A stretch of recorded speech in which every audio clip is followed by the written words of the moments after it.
ভারতের মায়া ত্যাগ করে দাদা পর দাদাদের ছেড়ে এই সবুজ শ্যামল বাংলাদেশে এসে বসবাস শুরু করছি। কি শান্তি।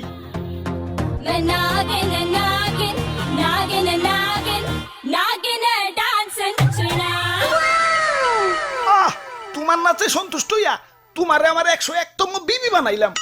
যাও বাসর ঘরে অপেক্ষা করো, দুমাইয়া বংশ বিস্তার হবে। হুজুর, বাংলাদেশে আইসা তো সেলিব্রিটি হয়ে গেলাম। আমগো কাছে তো কাঁচা বাদাম হিরো আলম ফেল। নেটে ঢুকলেই খালি আমগো ছবি। কও কি? তাইলে তো আমার একটা ইউটিউব চ্যানেল খোলা দরকার। কিরে রাত সবাই তো ফাঁকা ফাঁকা লাগতেছে কে? সেনাপতি কো? ও R15 কিনতে গেছে, লগে একটা গোপ্রো ক্যামেরাও। ও ব্লগিং শুরু করবো। আর মন্ত্রী কো? মন্ত্রী তো বিয়া করতে গেছে, কাপল ব্লগ শুরু করবো। পরে বুইড়া বেডি বিয়া করতে কইও, আর নামের আগে প্রিন্স লাগাইতে কইও, ভালো মার্কেট পাইবো।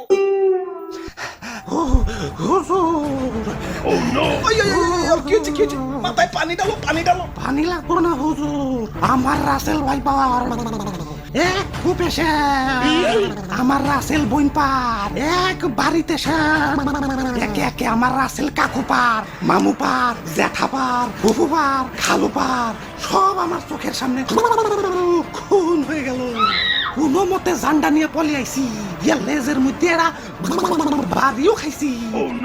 দেখেন না লেজটা হুইল্লা গেছে। এত বড় স্পর্ধা আমার রাসেল ভাইপারদের হত্যা করে, ওরে আমি শুলে চড়াবো। এটা তো শুলে আটবো না, এটা তো ছোটখাটো জীব জন্তু না, আস্তা মানুষ। সামান্য মানুষ দেয়া ভয় পাইলি? ওই যা, ওরে কামড় দিয়ে 150 গ্রাম বিষ ডাইলা দিয়ায়, বাপের জন্মে যাতে সুজা না হারাইতে পারে। ওরা তো একজন না, পুরা বাংলাদেশের মানুষ হেইপা গেছে। আমরা তো মোস্ট ওয়ান্টেড ক্রিমিনাল। গলিতে গলিতে আমাকে পোস্টার লাগানো, ধরতে পারলেই 1.5 লাখ টাকা পুরস্কার। ও কি এতক্ষণে? হুজুর, এইমাত্র খবর পাইলাম মন্ত্রী সাহেব বিয়ার আসরে বউ সুদ্ধা খুন হয়েছে, আর সেনাপতি R15 সহ আটক হয়েছে। তাও রামগো উপরে তো খেপছে কে?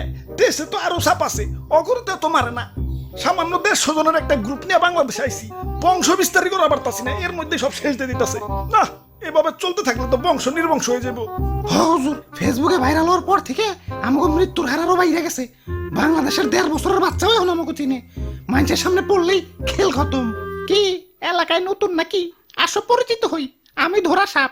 মানুষ আমার তেমন কিছু কয় না, খুব নিশ্চিন্তে জীবন কাটাইতাছি। যাই, খিদা লাগছে, একটা ব্যাং ধরি গে। কিরে ও কি কয়ে গেল? হুজুর, ধরা সাপরে কেউ মারতে চায় না, ও বলা প্রাণী তো মাফ করে দেয়। ওই বুদ্ধি একটা পাইছি, বাইসা থাকতে হইলে ধরা সাপ হইতে হইব। মানে মানে কিছুই না, আমাকে প্লাস্টিক সার্জারি করতে হইব। যাও, এটা দক্ষ রুম মিস্ত্রি ডাইকে নিয়ে আও।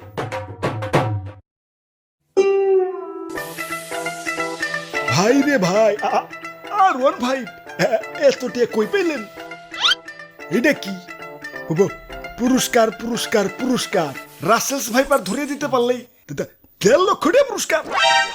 আপনারা রাসেলস ভাইপার ধরছেন নাকি? এত বড় সাহস আপনার? আব্বে হালায়, বুদ্ধি থাকলে সাহস লাগে না। এই যে দেখো এগুলা কি? জঙ্গলে যাইয়ে এটা ধরা সাপ ধরে লই, রং সং করে রাসেলস ভাইপার বানিয়ে দিই।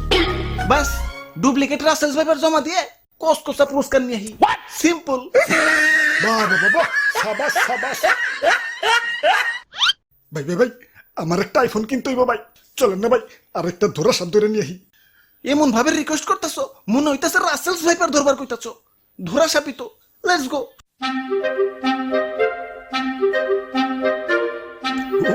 ওই যে ভাই, ওই যে এটা ধরা সাপ।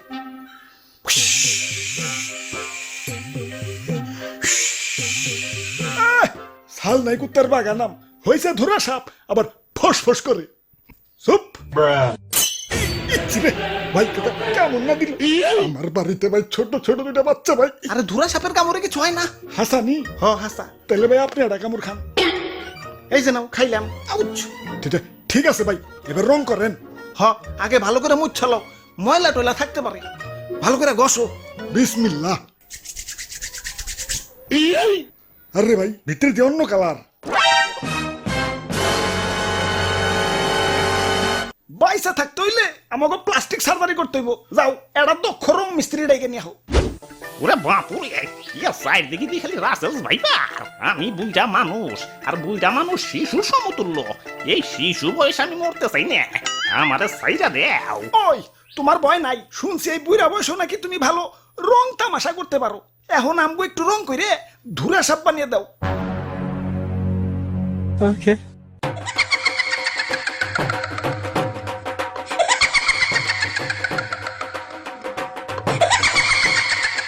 তে কাম হইছে এটা তো ধুরা সাপ না কে রাজানি রং কইরা ধুরা সাপ বানিয়ে দিছে खत्म bye bye ta-ta goodbye गया